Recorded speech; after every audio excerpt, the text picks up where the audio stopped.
Assalamualaikum, bagaimana kabarnya adik-adik hari ini? Apakah sudah siap belajar? Baik adik-adik, mari kita belajar bersama pada mata pelajaran Pendidikan Agama Islam dan Budi Pekerti di kelas 6 semester 2, yaitu pada bab 5 dengan judul Jasa Khulafaur Rasyidin untuk Dunia. Baik adik-adik, Kakak sampaikan tujuan pembelajaran kali ini. Yang pertama yaitu menyebutkan nasab dan gelar Khalifah Abu Bakar dan Umar bin Khattab. Yang kedua, menjelaskan dakwah Khalifah Abu Bakar dan Umar bin Khattab. Yang ketiga, menjelaskan jasa-jasa Khalifah Abu Bakar dan Umar bin Khattab. Yang keempat, membuat paparan tentang jasa-jasa Khalifah Abu Bakar dan Umar bin Khattab. Dan yang kelima, bersikap dan berkarakter dari keteladanan Khulafaur Rasyidin. Kata kunci untuk pelajaran kali ini, yang pertama yaitu ada kata khalifah, yang kedua ada kata dakwah, yang ketiga ada kata Khulafaur Rasyidin, yang keempat ada kata keteladanan, yang kelima ada kata kisah, yang keenam ada kata jasa, dan yang terakhir ada kata ajaran. Baik adik-adik, sebelum kita lanjut untuk memahami kata kunci ini, kakak sampaikan bahwa pelajaran kali ini kita akan belajar tentang sejarah Abu Bakar. Baik adik-adik, berikut adalah pengertian dari istilah-istilah yang tadi disebutkan. Yang pertama ada kata khalifah. Khalifah berarti penerus atau pemimpin. Dalam konteks Islam, khalifah adalah pemimpin umat Islam yang menggantikan tugas Rasulullah Shallallahu Alaihi Wasallam untuk mengurus urusan dunia dan agama, terutama setelah wafatnya Rasulullah. Yang kedua yaitu ada kata dakwah.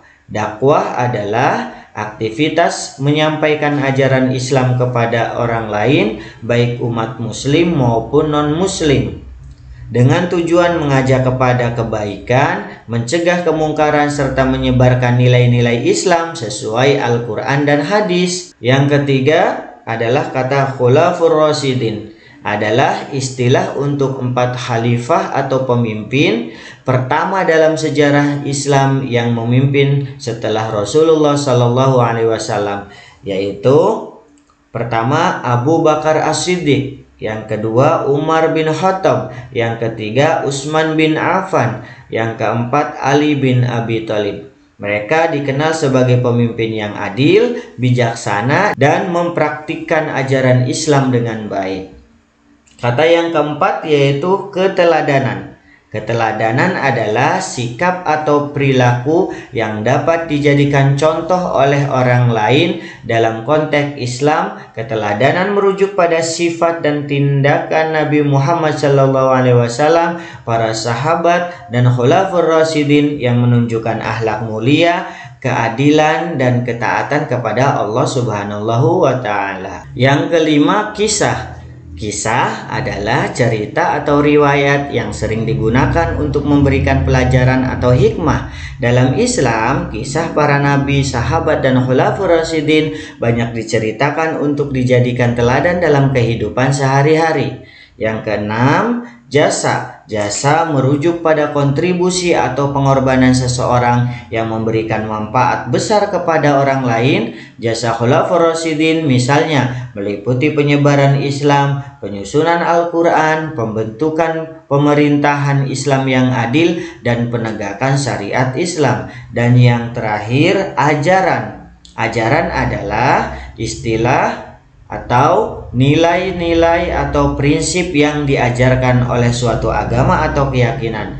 Dalam Islam, ajaran utama bersumber dari Al-Quran dan Sunnah Nabi, meliputi akidah atau keyakinan, ibadah atau peribadatan, muamalah atau hubungan antara manusia, dan akhlak atau perilaku. Baik adik-adik, ayo siap-siap belajar. Kita bersama-sama membaca basmalah. Bismillahirrahmanirrahim. Renungkanlah Senin 12 Rabiul Awal tahun ke-11 Hijrah saat waktu duha Rasulullah Sallallahu Alaihi Wasallam wafat. Kesedihan melanda Madinah dan sekitarnya. Para sahabat dan kaum muslimin dirundung kesedihan yang mendalam. Sampai-sampai Umar bin Khattab marah dan berpidato di hadapan orang banyak. Sesungguhnya beberapa orang munafik beranggapan bahwa Rasulullah Shallallahu Alaihi Wasallam akan meninggal dunia. Sesungguhnya beliau tidak meninggal dunia, tetapi pergi ke hadapan Robnya seperti yang dilakukan Musa bin Imran yang pergi dari kaumnya selama 40 hari, lalu kembali lagi kepada mereka setelah dianggap meninggal dunia. Demi Allah, Rasulullah Shallallahu Alaihi Wasallam benar-benar akan kembali. Maka dengan tangan dan kaki orang-orang yang beranggapan beliau meninggal hendaklah dipotong. Abu Bakar mendatangi kerumunan orang yang mendengarkan kemarahan Umar bin Khattab. Ia membentak Umar bin Khattab, "Duduklah wahai Umar." Umar tidak mau duduk, tetapi perhatian orang-orang mulai beralih kepada Abu Bakar. Abu Bakar berkata, "Barang siapa di antara kalian ada yang menyembah Muhammad, maka sesungguhnya Muhammad telah meninggal dunia. Tetapi barang siapa yang di antara kalian menyembah Allah, maka sesungguhnya Allah itu maha hidup dan tidak meninggal." Baik adik-adik, kita lanjutkan pelajarannya. Allah Subhanahu wa Ta'ala berfirman dalam Quran Surat Al-Imran ayat 144. Bismillahirrahmanirrahim. Wa ma Muhammadun illa rasul qad khalas min qablihi rusul afa imma ta'aw qutilan qalabtum ala a'qabikum wa may yanqalib ala aqibaihi falan yadurrallaha syai'a wa sayajzillahu syakirin. Artinya, dan Muhammad hanyalah seorang rasul. Sebelumnya telah berlalu beberapa rasul. Apakah jika dia wafat atau dibunuh, kamu berbalik ke belakang atau murtad? Barang siapa berbalik ke belakang, maka ia tidak akan merugikan Allah sedikit pun. Allah akan memberi balasan kepada orang yang bersyukur. Quran Surat Al-Imran ayat 144. Setelah mendengar ayat yang dibacakan oleh Abu Bakar, semua orang tersadarkan bahkan Umar bin Khattab pun menangis dan ambruk ke tanah. Baik adik-adik, kita lanjutkan pelajarannya. Berikut ini adalah gambar Abu Bakar As-Siddiq bersama para sahabatnya. Nasab dan gelar Abu Bakar. Masa jahiliyah sebelum memeluk Islam, Abu Bakar bernama Abdul Ka'bah. Dan setelah masuk Islam, ia diberi nama oleh Rasulullah Shallallahu Alaihi Wasallam dengan sebutan Abdullah. Beliau adalah seorang laki-laki yang segera masuk Islam ketika Muhammad, sahabat dekatnya, diangkat menjadi nabi oleh Allah Subhanahu wa Ta'ala. Oleh karena itu, beliau diberi nama Abu Bakar. Abu artinya bapak, Bakar artinya dengan segera.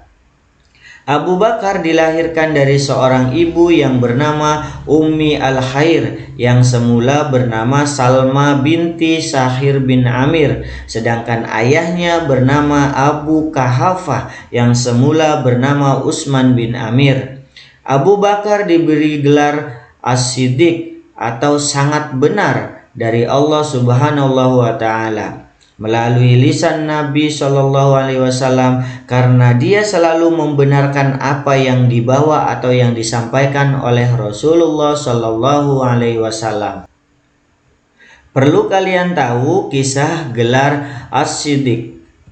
Saat Nabi Shallallahu Alaihi Wasallam melakukan Isra Mi'raj ke Masjidil Aqsa, orang-orang memperbincangkan cerita itu. Sebagian orang yang sudah beriman mendengar cerita itu kembali murtad. Mereka melaporkan cerita itu kepada Abu Bakar. "Apakah engkau berada di pihak sahabatmu itu yang mengaku bahwa ia telah melakukan perjalanan pada malam hari ke Baitul Maqdis?"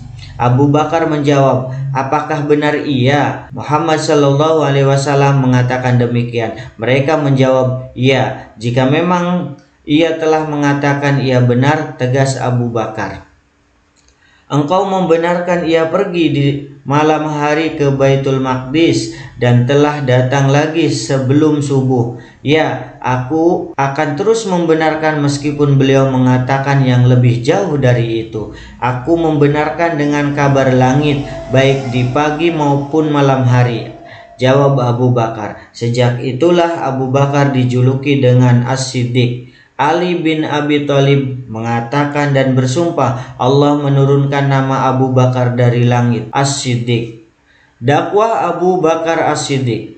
Ketika Muhammad Shallallahu Alaihi Wasallam, sahabat dekatnya, menggambarkan bahwa ia telah diangkat sebagai nabi oleh Allah Subhanahu wa Ta'ala, Abu Bakar saat itu masih bernama Abdul Ka'bah, segera beriman kepada Allah dan mempercayai atas kenabian Muhammad Sallallahu Alaihi Wasallam.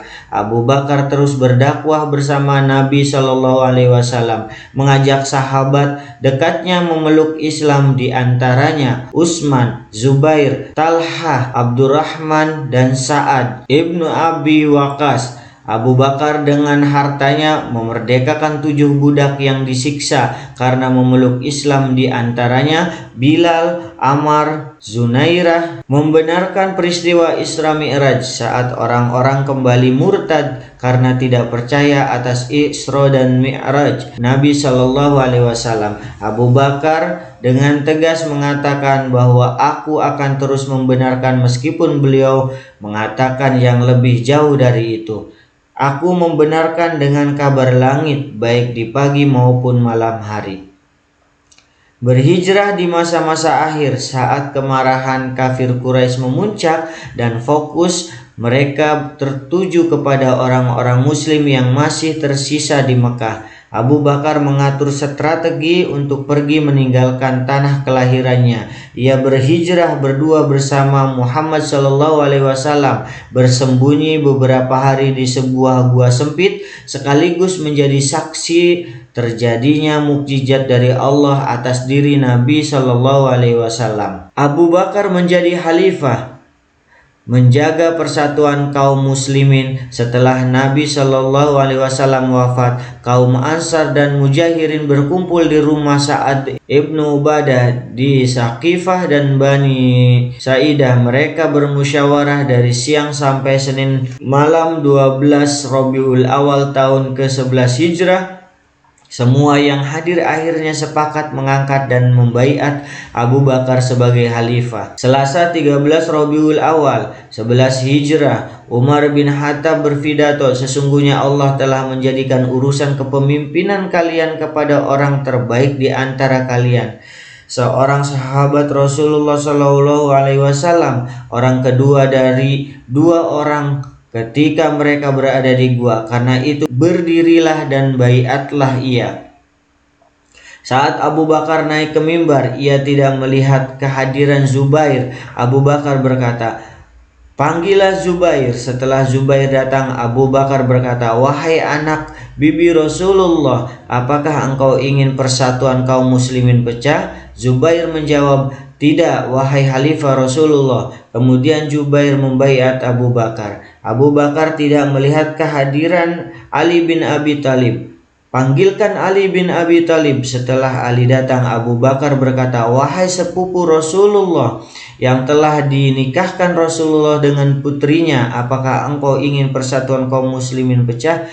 Ali bin Abi Thalib menjawab, "Tidak." Membangkitkan kepercayaan diri kaum muslimin, Abu Bakar menjadi khalifah di saat krisis.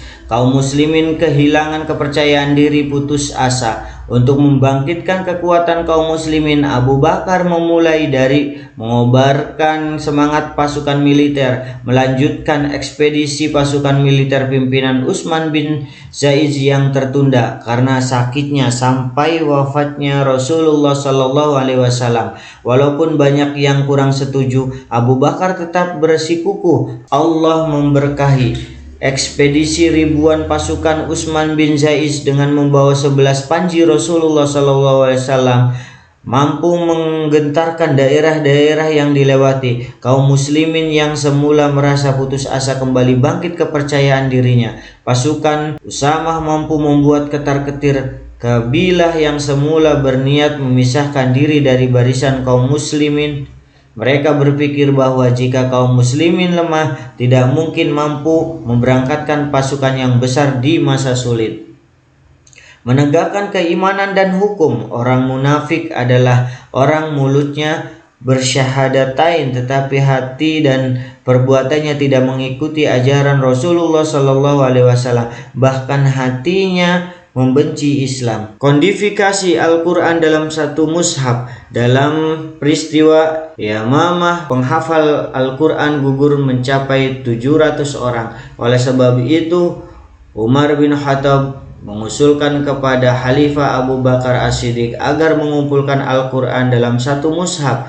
Umar bin Khattab takut Al-Quran akan hilang karena para penghafalnya semakin berkurang. Khalifah Abu Bakar menerima usulan Umar bin Khattab. Ia menugaskan Zaid bin Sabit menjadi pengumpul Al-Quran. Kemudian Zaid bin Sabit mengumpulkan Al-Quran dari pelepah kurma, tulang kulit hewan, lempengan batu, dan dari para penghafal Al-Quran. Sahabat yang sudah bisa membaca dan menulis membudayakan tulis menulis pada masa Rasulullah Sallallahu Alaihi Wasallam. Zaid bin Sabit salah satu dari ratusan sahabat yang senantiasa menulis ayat-ayat yang diwahyukan kepada Nabi Muhammad Sallallahu Alaihi Wasallam.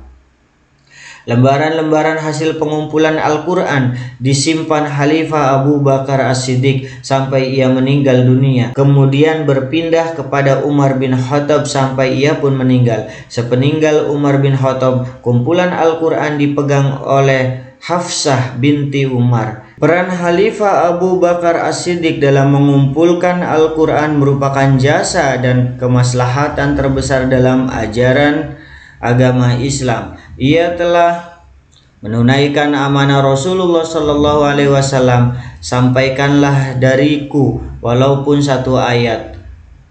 Hadis riwayat Al-Bukhari. Janganlah kamu menulis dariku selain Al-Quran, dan barang siapa yang menulis dariku selain Al-Quran, maka hendaklah ia menghapusnya. Hadis riwayat Muslim dan Abu Sa'id Al-Khudari. Hadis ini mengisyaratkan bahwa ketika di masa turunnya wahyu, Rasulullah Shallallahu Alaihi Wasallam melarang para sahabat menulis hadis selain Al-Quran. Rasulullah melarang karena khawatir bercampur baurnya Al-Quran dan hadis, demi terpeliharanya keaslian Al-Quran. Khalifah Abu Bakar As-Siddiq wafat Senin malam tanggal 22 Jumadil Akhir tahun 13 Hijriah dalam usia 63 tahun. Abu Bakar menjadi khalifah selama 2 tahun. Ia menderita sakit panas selama 15 hari. Kalimat terakhir yang diucapkan sebelum wafat, wafatkanlah aku dalam keadaan Islam dan gabungkanlah aku dengan orang-orang yang saleh. Quran Surat Yusuf ayat 101. Bismillahirrahmanirrahim. Rabbi qad ataitani minal mulki wa 'allamtani min ta'wilil ahadis. Fatiris samawati wal ardi anta wali fid dunya wal akhirah. Tawaffani musliman wa alhiqni bis salihin. Artinya, Tuhanku, sungguh Engkau telah menganugerahkan kepadaku sebagian kekuasaan dan telah mengajarkan kepadaku sebagian ta'wil mimpi. Wahai Tuhan pencipta langit dan bumi, Engkaulah pelindungku di dunia dan di akhirat. Wafatkanlah aku dalam keadaan muslim dan gabungkanlah aku dengan orang-orang saleh. Baik adik-adik, kita lanjutkan ke rangkuman untuk pelajaran pendidikan agama Islam dan budi pekerti, yaitu sejarah Abu Bakar. 1. Nama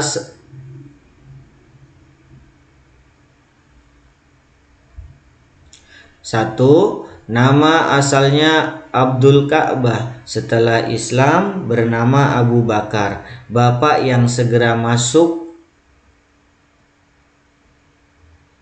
1. Nama asalnya Abdul Ka'bah, setelah Islam bernama Abu Bakar, yang artinya bapak yang segera memeluk Islam setelah Muhammad diangkat menjadi Rasulullah.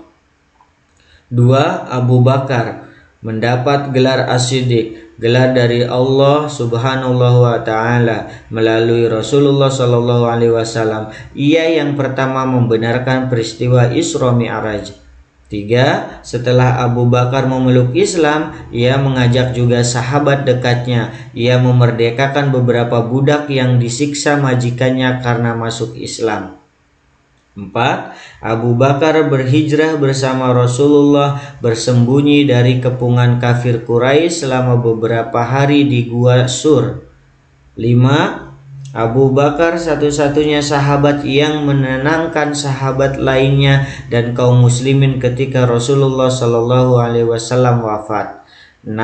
Abu Bakar diangkat menjadi khalifah hasil musyawarah kaum Ansar dan Mujahirin di Saqifah. Ia dibaiat surga tanggal 12 Rabiul Awal dan di Baiat Kubra di Masjid Nabawi tanggal 13 Rabiul Awal. 7. Khalifah Abu Bakar mementingkan persatuan, membangkitkan kepercayaan diri, menumpas pemberontakan nabi palsu, kaum murtad dan orang munafik yang menentang untuk membayar zakat. 8. Khalifah Abu Bakar menerima usulan Umar untuk mengumpulkan Al-Quran. Ia menugaskan Zaid bin Sabit sebagai pengumpul dan menulis ayat-ayat dari pelepah kurma, kulit hewan, batu, tulang termasuk dari hafalan para sahabat. 9. Abu Bakar As-Siddiq wafat dalam usia 63 tahun tanggal 22 Jumadil Akhir tahun 13 Hijriah. Sebelum wafat, ia mewasiatkan agar yang menggantikannya sebagai khalifah adalah Umar bin Khattab. Demikian adik-adik pelajaran untuk kali ini. Semoga adik-adik semakin belajar semangatnya.